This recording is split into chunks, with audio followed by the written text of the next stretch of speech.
आणि त्याच्या बच्चा म्हणजे तो कोण, तो खासदार काय मस्के का कसके, तो काय बोलतो, गणेश नाईकनी भूखंड लाटले. बोलायचं चॅलेंज आहे.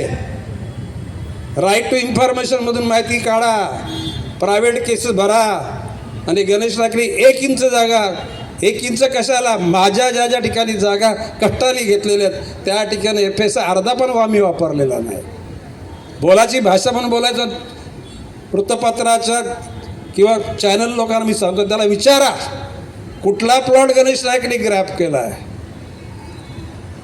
उलट तुमची पापत तुम्ही आता खरं म्हणजे कोणाचा जुना इतिहास काढायची माझी इच्छा नाही. तुम्ही होता कुठे ना आला कुठे. भ्रष्टाचाराचा पैसा कमवला आणि आज तो नवी मुंबईच्या जनतेला वाटण्याचा प्रयत्न चालू आहे. नवी मुंबईची स्वाभिमानी जनता हा पैसा घेणार नाही. घेणार आहे का? कारण तो हरामाचा पैसा आपल्या संसारामध्ये कुठे चाय पत्तीला जर लागला तरी ते विषच होणार आहे. मी कोणाला गरज असेल तर आमच्याकडे या, गणेश नाईक तुमचा मोठा भाऊ म्हणून तुमच्या सगळ्या गरजा पूर्ण करेल. परंतु अशा पैसा तुम्ही घेऊ नका.